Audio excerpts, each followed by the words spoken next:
요나보다 더 크신 예수 그리스도라는 제목으로 하나님 말씀을 증거하도록 하겠습니다. 오늘 말씀을 읽었을 때 솔직히 잘 모르겠죠. 많이 본 본문인데, 어디서 본 본문인데 솔직히 무슨 내용인지 모르고 의미인지 모르고 넘어가는 경우가 많습니다. 오늘 이 말씀을 우리가 잘 이해하고 하나님 말씀을 삼가 받들도록 하겠습니다. 제가 신학교 재학 시절에 친구와 함께 수요 예배를 드리기 위해서 한 교회를 찾아갔습니다. 그 교회는 그 지역 일대에서 눈에 쉽게 띌 정도로 정말 큰 교회였습니다. 그곳의 예배가 궁금했던 터라 친구와 함께 예배당을 들어갔는데, 그날은 특별히 수요 예배를 드리고 있는 날이 아니라 집회를 하고 있었습니다. 성령 집회라고 보통 치유 집회라고 하는데, 한 부흥강사가 그 치유 집회를 인도하는데 갑자기 예배위원들이 자리에 일어서더니 각 티슈를 각 사람들이 있는 자리마다 이렇게 비치를 하는 거예요. 그래서 이게 무슨 일이지 하면서 궁금해하고 있는데, 그때 부흥강사가 이런 말을 했습니다. 이제부터 제가 기도를 시작할 것입니다. 기도를 시작하면 여러분들에게 이상한 일이 일어날 것인데 바로 기침을 하게 될 것입니다. 기침을 할 때 여러분 안에 있는 그 더러운 침이 밖으로 나올 때 여러분 옆에 있는 각 티슈를 이용해서 그 침을 닦아내시기 바랍니다. 침을 계속 뱉어내십시오. 여러분의 더러운 것들이 다 나올 것입니다. 하고 기도를 시작하는데, 설마 그런 일이 있겠어 했는데 진짜 사람들이 여기저기 기침을 하기 시작하는 거예요. 그래서 하는데 막 가래가 나오니까 티슈를 닦고 막 그러더라고요. 제 입장이 어떻겠어요? 저는 기침이 안 나왔거든요. 친구도 기침이 안 나왔거든요. 제 입장이 어떻겠습니까? 뭐 이런 데가 있어가 아니라 왜 나는 안 나오지 이거예요. 왜 나는 안 나오지? 내가 뭐가 잘못됐나? 내가 믿음이 없는 것인가? 내가 성령 충만하지 않은 것인가? 하면서 기도를 하면서, 하나님, 저도 한번 해보고 싶습니다. 저도 한번 경험해보고 싶습니다. 저들이 한번 느끼고 있는 거 저도 한번 느껴보고 싶어요. 하고 기도를 끝냈는데 그때 갑자기 기침이 안 나요. 기침이 아무리 해도 안 나요. 그러면 제 입장이 어떻게 될까요? 저 사람 진짜 믿음 없는 사람, 저 사람 진짜 성령 충만하지 않은 사람으로 보일 수가 있다는 것이죠.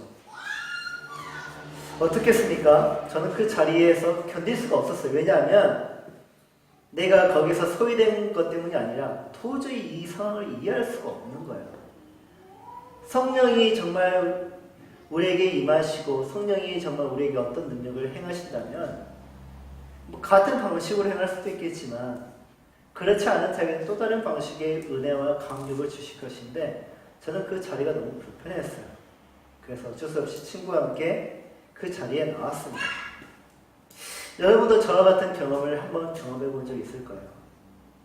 특히 그 방언에 관련된 것, 또 예언, 치유 등 은사가 사용되는 현장, 그런 부흥 집회에서 그 은사가 행해지고 있을 때 그 은사는 여러분과 아무 상관이 없는 그런 은사가 되어 있을 때는 여러분은 왠지 저와 같은 느낌을 받으셨을 것입니다. 왜 나는 방언이 안 될까? 왜 나는 안 낫지? 왜 내 두통은 안 없어지지? 왜 나에게는 하나님의 예언이 임하지 않지? 왜 나는 환상을 보지 못하지? 왜 나는 자빠지지 않지? 왜 나는 불을 받지 못하는 것일까? 그럴 때 여러분은 어떤 느낌을 받으셨습니까? 다른 이들이 그 은사를 통해서 믿음의 열매를 맺으며 그것을 신기해하고 자기가 그 경험했던 것을 자랑할 때 여러분은 솔직히 위기를 겪으셨을 것입니다. 내 믿음은 도대체 무엇일까? 대부분 그들과 같은 경험하기를 다들 원해요.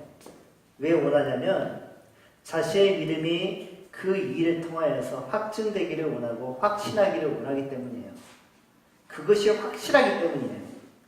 이게 바로 성령 충만한 것이고 내게 믿음이 있다는 증거로 여겨지기 때문에 우리는 그와 같은 경험을 하기를 매우 원합니다. 이것을 보통 증거주의 또는 실증주의라고 합니다. 그러나 예수님은 이것을 믿음이라고 얘기하지 않습니다. 뭐라고 말씀하시냐면 악한 세대라고 오히려 비판하셨습니다. 그 이유는 무엇일까요? 표적을 구하는 것. 표적은 무엇이죠? miraculous sign. 미라클이죠, 미라클. 기적.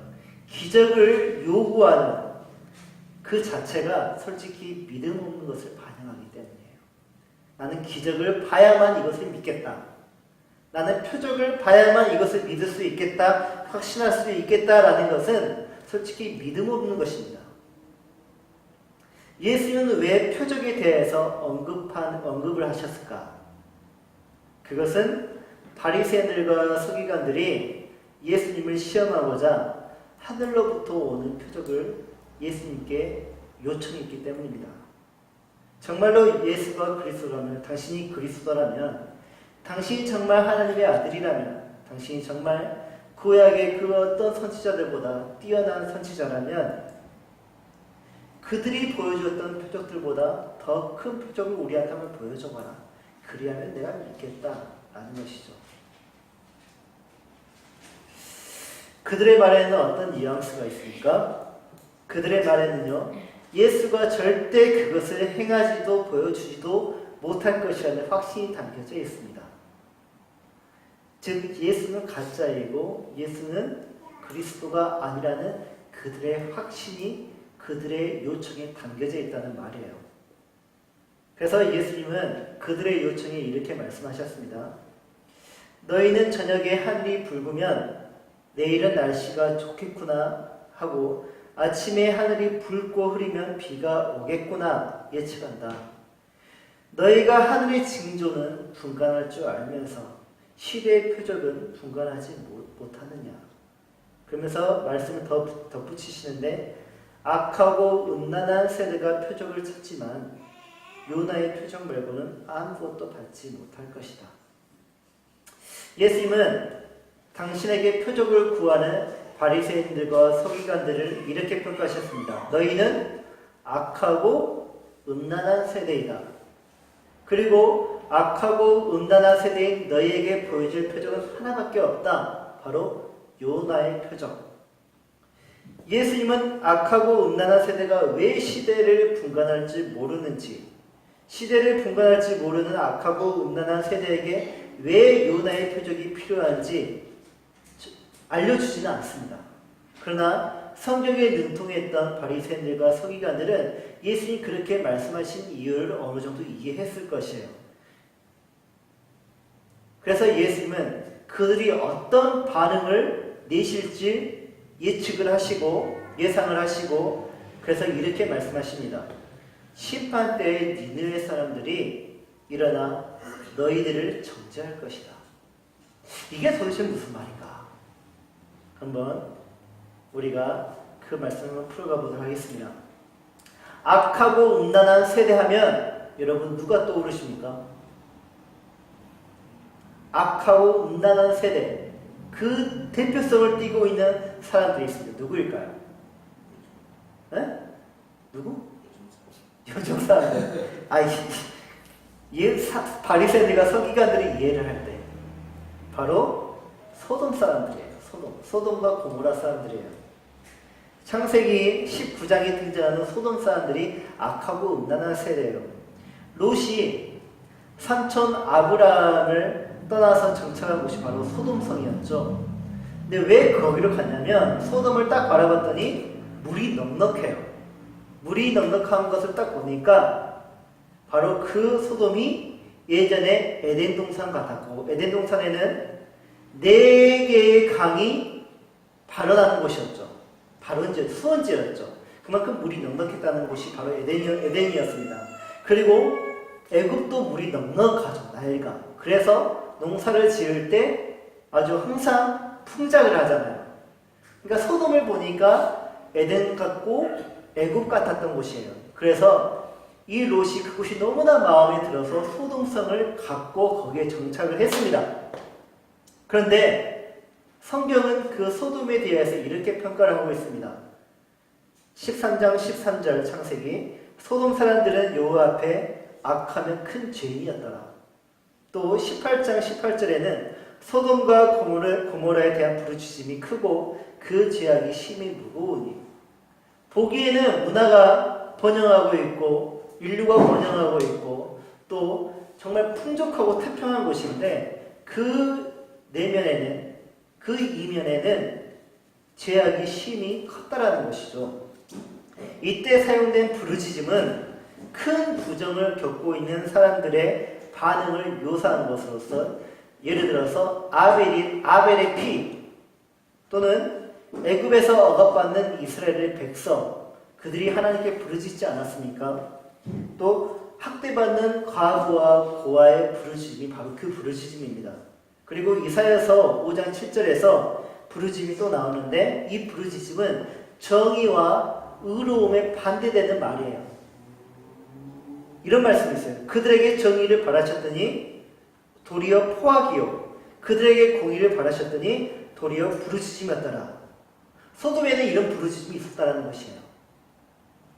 다시 말해서 소돔은 하나님의 정의에 대한 위반이 커다란 위반을 저지르고 있었다는 것입니다. 그 땅에는, 그 성에는 정의가 없었다는 것이에요.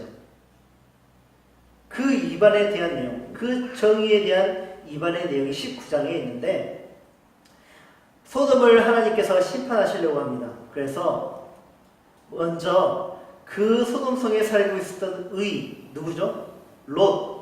롯을 먼저 구출하시기 위해서 두 천사를 그 성에 보내셨습니다.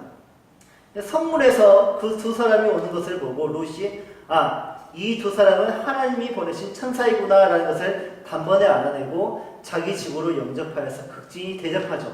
근데 문제가 발생합니다.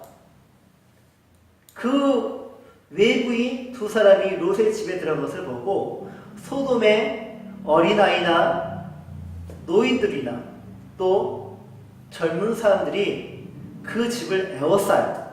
에워쌌다는 것은 무엇을 의미하죠? 여러 사람이, 수많은 사람이 그 집을 에워쌌다는 것입니다. 왜 에워쌌냐면 그 두 사람을 넘기라는 것이에요. 자기들에게. 왜 넘기냐? 그들과 상관하겠다는 것이에요. 이때 상관은 동성애를 의미합니다. 아까 말했죠? 남자들이 노소를 물어나고 늙은 자나 어린 자나 젊은 자들이 그걸 원했다라는 거예요. 동성애. 이 정도로 끔찍했다라는 거예요. 성적으로 타락했다라는 것이에요. 유다서 7장, 신약성경 유다서 7절은 이 소돔을 어떻게 말하고 있냐면, 성적인 부도덕에 빠졌고 부자연스러운 욕망을 쫓았으며 다른 육체를 따라갔다라고 말을 하고 있습니다. 동성애를 뜻하는 영단어 소돔이는 소돔에서 기원한 말입니다. 이처럼 소돔은 성적으로 타락한 곳으로 특징 지어지죠. 성뿐만 아니라 정의에서도 커다란 위반을 저지르고 있습니다. 에스겔 16장 49절 50절, 네 아우 소돔의 죄악은 이러하다. 그와 그의 딸들에게 교만함과 음식물의 풍족함과 태평함이 있음이며, 또 그가 가난하고 궁핍한 자를 도와주지 아니하고 거만하여 가증한 일을 내 앞에서 행하였습니다. 소돔의 죄악은 성적인 부도덕에 빠진 것뿐만 아니라 정의를 행하지 않았어요. 정의란 무엇입니까? 가난한 자를 돌보는 것입니다. 약한 자를, 사회적인 약자를 돌보는 것이 정의이죠. 자신이 풍족한 것이 있으면 나눠주고 태평함이 있으면 그것을 나눌 줄 아는 것이 정의인데, 그들은 그것을 절대 행하지 않았다는 것이에요. 그들 안에 부익부가 있었고 빈익빈이 있었고, 그들에게 무죄가 있었다는 것이에요. 이처럼 롯은 그들의 그 정의롭지 못한 행동을 보고, 당대의 의인이었던 롯은 그들의 행악에 대해서 이렇게 말을 합니다. 내가 부탁한다. 내 형제들아, 이런 악을 행하지 말라. 이처럼 롯은 그들의 부정의 중대함을 확대시키면서 그들을 고소합니다. 그리고 그들이 너희는 이러므로 이런 것을 행하면 하나님께 심판을 받기 때문에 행하지 말라 하면서 그들을 변호해 주고 있어요. 솔직히. 그러나 그들은 롯이 말하는 정의 자체를 가장 명백한 조롱으로 여기고 다음과 같이 반응을 합니다. 이자가 들어와서 거류하면서 우리의 법관이 되려 하는도다. 이제 우리가 그들보다 더 헤아리라. 그들에게 있어서 롯의 호소는 모욕이었습니다. 왜냐하면 롯은 소돔의 원주민이 아니라 거류민이었기 때문이에요. 그들에게 정의는 무엇인가? 그들의 정의는 바로 부당한 권력이 정의였고요. 그리고 원주민이었을 때 그게 정의였어요. 원주민일 때 그게 정의. 거주지가 바로 정의였다는 것이죠. 즉 소돔 사람에게 옳은 것은 오직 그 소돔 사람들에게만 규정되어지는 것이고 하룻밤 묵는 방문객도 심지어 거주하는 이방인도 소돔 사람들의 의도한 폭력에 대해서는 이의를 제기할 수 없었습니다. 이게 그들의 정의였어요. 그들의 정의는 하나님의 정의와 완전히 반대되고 있죠. 그들의 극악무도한 정의의 악용은 약자와 학대받는 자들의 권리를 옹호하지 않습니다. 오히려 그들을 질받고 심지어 정의에 대한 탄원을 조롱하는 것이 그들의 정의예요. 이게 강자들이 갖는 정의예요. 그들의 극악무도한 경멸의 도덕적 뿌리는 과연 무엇일까? 그것은 자기 중심적인 오만함입니다.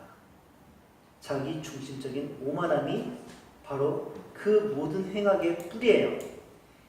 종교개혁자 칼빈은 이것에 대해서 불굴의 교만함이라고 말했습니다. 절대 꺾이지 않는 교만, 거만. 그 자기 중심적인 오만함이 어떤 모습인지, 그리고 그들이 말하는 정의가 무엇인지, 그 정의에 대해서 어떤 문화가 만들어지는지, 또 어떠한 결과가 생기는지 이따 히어축제 문화축제를 가시면 알 수 있습니다. 그들이 말하는 정의가 무엇인지, 그들의 정의와 우리의 정의가 얼마나 엇갈려 있는지 한번 이따 보시면 알 것 같아요. 예수님이 이러한 세대를 뭐라고 하시냐면 악하고 음란한 세대라고 말씀하셨고요. 그 세대에게 보여줄 표적은 무슨 표적이라고요? 요나의 표적밖에 없다고 말씀하십니다. 그러면 요나의 표적이 무엇이길래 예수님은 바리새인들과 서기관들에게 그 표적만을 보여주고자 하시는 것일까? 우선 요나의 표적의 대상은 악하고 음란한 세대라는 것을 먼저 기억하시고, 그러면 요나 선지자에게 있어서 악하고 음란한 세대는 누구였을까? 바로 니느웨 사람들이었습니다. 그때 당시 가장 악하고 가장 음란한 사람들은 니느웨 사람들이었습니다. 요나는 이스라엘의 분열왕국 시대의 사람입니다. 북이스라엘과 남유다가 존재할 때 북이스라엘 선지자가 바로 요나 선지자였어요. 그리고 요나는 그 북이스라엘의 여로보암 2세 때 사람이었습니다. 주전 793년 그리고 793년에서 753년에 활동한 활약한 선지자가 바로 요나 선지자입니다. 근데 이 요나 선지자는요, 수많은 선지자들 중 유일하게 갈릴리 출신이었어요. 가드헤벨이라는 갈릴리 출신이었어요. 그래서 갈릴리는 예루살렘 사람들에게 솔직히 천대를 받았습니다. 왜 천대를 받았을까요? 요나가 유일했기 때문이에요. 이렇게 생각하면 쉬울 것 같아요.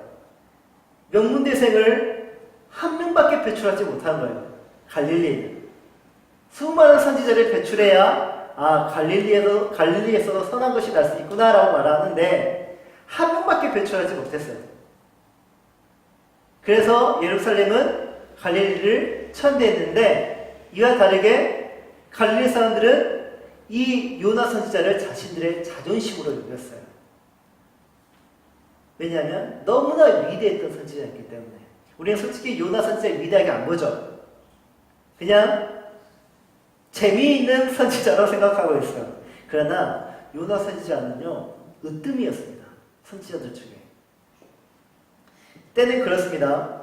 북이스라엘은 여로보암 2세가 통치를 하고 있었는데 그때 국방력으로나 또는 뭐 경제적으로나 또 영토적으로 봤을 때도 가장 넓은 영토를 가지고 있었고 경제적으로도 뛰어난 그런 시대였습니다. 전성기를 누리고 있었죠. 하지만 여로보암 2세는 하나님 앞에서 가장 악한 왕이었어요. 가장 악한 왕인데 가장 전성기였어요. 이게 아이러니예요. 근데 북방에 신흥 제국이 있었습니다. 신흥 제국. 그게 바로 아시리아인데 아시리아의 수도가 바로 니느웨였습니다. 그 아수르는 항상 북이스라엘을 위협을 하고 있었죠. 전성기였지만 제국을 상대하기는 매우 어렵지 않겠습니까? 근데 어느 날 하나님이 요나에게 임하시는 거예요. 그래서 말씀하십니다. 너는 일어나서 저 큰 성은 니느웨에 가서 그것을 향하여 외치라. 그 악독이 내 앞에 상달되었습니다. 그들이 너무나 악하고 음란했다는 것이에요. 그러나 요나는 하나님의 명령을 따르지 않고 배를 타고 반대 방향으로 도망해버리고 맙니다. 달아나버립니다. 왜 그랬을까요? 왜 하나님의 말씀에 불충하고 반대 방향으로 도망했을까요? 그 이유는 니느웨에 가기 싫은 거예요. 그냥. 왜 니느웨에 가기 싫었을까요? 전성기를 누리고 있었던 북이스라엘과 신흥 제국 아수르의 상관관계를 한번 생각해 보십시오. 요나는 하나님이 니느웨를 심판하려고 하는 것이 아니라 니느웨를 회개시키고자 하는 저 일을 눈치챘던 것이에요. 그래서 그는 아수르의 잘되는 것을 볼 수 없었던 까닭에 그렇게 불순종하고 도망쳤던 것입니다. 네, 하나님이 내버려 뒀을까요? 아니요. 큰 폭풍으로 일으키셔서 결국 요나는 바다에 빠지고 맙니다. 죽었습니까? 아니요. 큰 물고기가 요나를 삼켰습니다. 그리고 3일 동안 요나는 물고기 뱃속에서 있게 되죠. 그가 얼마나 그 안에서 고통스러웠을까요? 그가 죽음을 직면하게 된 것이죠. 그때 비로소 그가 3일째 되는 날에 하나님께 부르짖습니다. 자신의 죄악을 회개하고 하나님께 구원을 부르짖죠. 그래서 물고기가 요나를 뱉어내죠. 그리고 육지에 다시 서게 된 요나는 이번에는 어쩔 수 없이 니느웨로 다시 가게 됩니다. 그리고 그가 니느웨에 가게 돼서 하루 동안 다니면서 니느웨에 임한 하나님의 심판을 예언을 하죠. 40일이 지나면 니느웨가 무너지리라. 단지 이 말만 합니다. 하루 동안. 그는 니느웨가 왜 무너지는지 그 이유를 밝히지 않고 그저 40일이 지나면 니느웨가 무너지리라 이 말만 했습니다. 근데 니느웨는 아까 하나님 말씀하셨듯이 큰 성읍이에요. 큰 성읍이기에 예언을 다 하려면 모든 사람이 다 들을 수 있게 예언하려면 3일을 걸어 다녀야 돼요. 근데 요나는 어떻게 했죠? 하루만 걸어 다녔어요. 그리고 아주 세부적으로 왜 니느웨가 심판을 당했는지 세부적으로 예언했던 것이 아니라 그냥 아주 짧은 말로 예언을 했습니다. 무엇을 의미하죠? 여전히 요나는 니느웨를 싫어하고 있어요. 그리고 그들이 구원받는 것을 애써 거부하고 있다는 것이죠. 왜냐하면 니느웨 같은 악독하고 음란한 사람들, 모든 다른 아들을 위협을 주고 괴롭게 하는 그 니느웨가 아무 조건 없이 구원받는다는 것은 정의롭지 못한 것이에요. 요나는 그렇게 생각했어요. 그건 하나님의 공의도 아니고요. 그건 하나님의 정의도 아니에요. 어떻게 저렇게 나쁜 사람들을 용서하겠다니. 그건 하나님답지 않은 거예요. 요나는 그게 싫어서 대충 했습니다. 그의 불성실한 태도와 달리 니느웨는요, 왕을 비롯해서 남녀노소 물러나고 모든 사람들이 굵은 베옷을 입고 제2에 앉은 채 금식을 하면서 하나님께 구원을 부르짖습니다. 그들이 악한 길에서 돌아서는 것이에요. 그래서 하나님이 그들이 악한 길에서 떠나 돌이킨 것을 보시고 하나님은 그 심판의 뜻을 돌이키시고 재앙을 거두십니다. 당시 니느웨는요, 좌우를 분별하지 못하는 자가 12만 명이었다고 합니다. 좌우를 분별하지 못한다는 것은 선이 무엇인지 악이 무엇인지 분별하지 못했다는 것이에요. 즉 이방인들은, 유대인이 아닌 이방인들은 하나님의 말씀이 없기 때문에 선악을 분별할 수 있는 하나님의 말씀이 그들에게는 없었기 때문에 그들은 그렇게 죽어갈 수밖에 없다는 것이, 심판을 받을 수밖에 없었던 자가 12만 명. 그리고 거기에는요, 수많은 가축들이 있었습니다. 하나님의 피조물들이 있었다는 것이죠. 이 숫자가 의미하는 것은 과연 무엇일까? 당시 니느웨가 고대 사회에서 가장 큰 문명을 이루고 있었고 강력한 힘을 가졌던 최강 국가였다는 것을 의미합니다. 동시에 아무리 강력한 힘과 권세를 가진 절대적인 숫자라 할지라도 하나님의 공의의 심판 앞에서는 스스로 구할 수 없는 무력한 존재라는 것을 의미합니다. 요나서를 보면 요나의 인간적인 면모 때문에 웃음이 나와요. 근데 그의 사역을 살펴보면요, 그가 얼마나 위대한 선지자인지 알 수 있습니다. 아주 적은 말과 아주 적은 사역으로 당시 세계 최강의 제국이었던 아수르를 구원한 선지자가 누구예요? 요나예요. 12만 명을 단 하루 만에 다 회개시켜버렸어요. 가능합니까? 단 하루 만에 광주 사람들 다 구원시킬 수 있는 목사 있었나요? 없었어요. 그 정도로 요나는 대단했던 사람이에요. 그렇게 강력하고요, 효율적인 구원의 메시지를 전한 자가 없었어요. 한 도시가 통째로 회개하고 구원을 받은 적도 없었어요. 그 전도 없었고 그 이후도 없었고요. 이를 통해 갈릴리 사람들이 갈릴리 출신의 요나 선지자를 얼마나 자랑스러워했을지 어린이들 이해가 가시죠.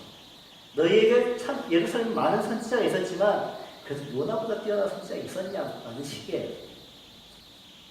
그렇다면 예수님이 왜 바리새인들과 서기관들에게 보일 표적을 요나의 표적밖에 보여줄 표적이 없다고 말씀하셨을까요? 그 이유는 첫째, 예수님은 3일 동안 뱃속에 있다가 구원받은 요나처럼 당신도 밤낮 사흘 동안 땅속에 있다가 부활하시라 하기 때문입니다.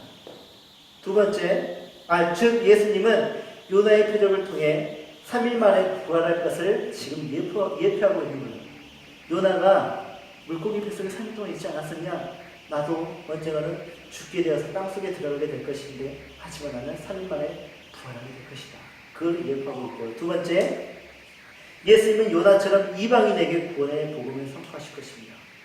이게 유대인들이 가장 불편한 진실이에요.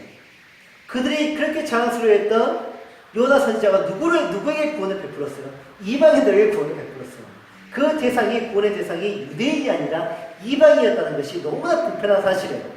이처럼 메시아의 신 예수님도 유대인에게 아닌 유대인도 구원하시겠지만 유대인뿐만 아니라 이방인에게도 그런 엄청난 복음을 전파하셔서 그들을 구원하실 것이라는 표적을 보여주시겠다는 것이에요.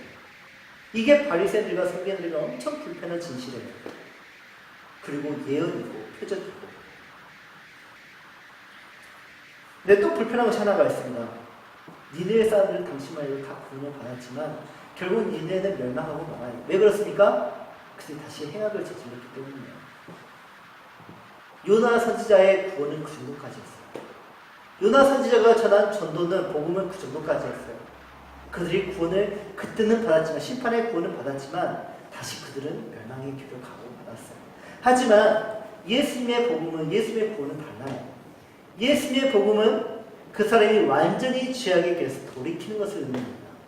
그리고 다시 죄를 저지를 수 있는 것을 허용하는 그런 복음이 아니라 이제는 다시 그 길을 돌아갈 수 없을 정도로 영원한 구원과 영원한 생명을 주시는 복음이라는 것이에요. 그래서 예수님은 요나보다 더 큰 선지자라는 것입니다. 질적으로 달라요. 질적으로 달라. 이게. 그런데 문제는 이처럼 그 어느 시대의 선지자보다 뛰어났던 요나 선지보다 더 뛰어나고 더 크신 예수의 복음을 듣고도 바리새인들과 서기관들이 회개하지 않고 있다는 것이에요. 오히려 저항하면서 예수님께 시험하고 있다는 것이 더 큰 문제예요. 이보다 더 큰 문제는 무엇인지 아십니까?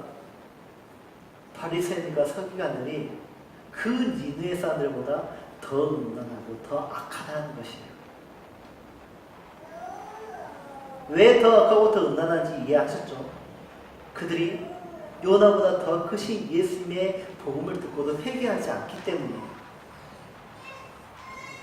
그래서 예수님은 그들을 보고 너희는 악하고 음란한 세대이다 라고 말씀하셨습니다. 요나 때 니느웨 사람들은 세상에서 가장 무자비하고 악랄하고 악독하고 교만했던 사람들이었습니다. 게다가 그들은 하나님의 말씀에 일자 무식이었던 사람들이었어요. 그러나 그들은 요나의 아주 적은 그 전도, 그 복음, 그 작은 예언에도 반응하고 회개했습니다. 상식적으로 하나님의 말씀에 능통하고 메시아에 대한 예언을 익히 알고 있었던 바리새인들과 서기관들이 예수님의 말씀과 그의 사역에 대해 어떻게 반응해야 하겠습니까? 즉각적으로 반응해야 하는 게 상식입니다. 그러나 그들은 그 상식과 다르게 반응하죠. 그래서 예수님은 이방인들이 너희를 정죄할 것이다 라고 말씀하십니다. 즉 그렇게 악독하고 음란했던 니느웨 사람들이 회개하지 않는 유대인들을 향하여서 너희는 우리보다 더 악하고 너희는 우리보다 더 음란하구나 라고 정죄할 것이라는 거예요. 솔로몬의 지혜를 듣기 위해서 온 스바 여왕, 남방의 여왕이죠. 스바 여왕도 그 유대인들을 보고 야, 너희는 지혜를 듣기 위해서 그 엄청난 먼 거리를 와서 그 지혜를 듣고 그 지혜로부터 구원을 받고 난 다시 돌아갔다. 근데 너희는 뭐냐? 너희는 바로 앞에 있는 그 예수의 말씀을 듣고도 어찌 회개하지 않고 그 예수의 지혜를 듣고도 너희는 그렇게 반응하지 않냐? 너희는 정말 악독하구나. 너희는 정말 음란하구나 라고 스바 여왕이 정죄할 것이라는 거예요. 예수님은 바리새인들과 서기관들이 보기를 원했던 하늘로부터 오는 표적을 그 자리에서 보여주심으로 그들의 의심을 제거해 주기보다는 오히려 그 자리를 떠나버리셨습니다. 떠나버리셨대요. 그 모습 속에 다음과 같은 하나님의 말씀은 영상입니다. 신명기 1장 35절 이 악한 세대 사람들은 한 사람도 내가 너희 조상에게를 주기로 맹세한 그 좋은 땅을 볼 수 없을 것이다. 민수기 14장 31절에서 33절 그러나 내가 살아있는 한 그리고 여호와의 영광이 온 땅을 가득 채우고 있는 한 내 영광과 내가 이집트와 광야에서 보인 표적을 보고도 내게 불순종하고 나를 10번이나 시험한 사람들 가운데는 어느 하나도 내가 그 조상들에게 맹세한 땅을 볼 사람이 없을 것이다. 나를 업신 여긴 사람은 어느 누구도 그 땅을 못 볼 것이다. 하고 하나님 말씀하셨습니다.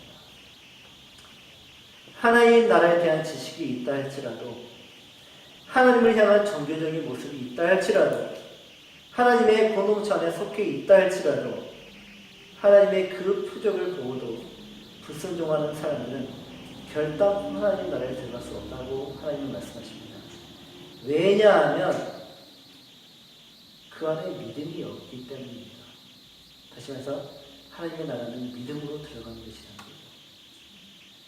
예수님은 바리새인들과 서기관들을 떠나버리셨어요. 무슨 의미하죠? 바리새인들과 서기관들은 하나님 나라에 들어갈 수 없었다는 것이죠. 그 일이 있기 전에 어떤 일이 있었냐면 지난주 말씀이에요. 예수님이 대가볼리에서 이방인 4,000명에게 700여를 먹이셨죠.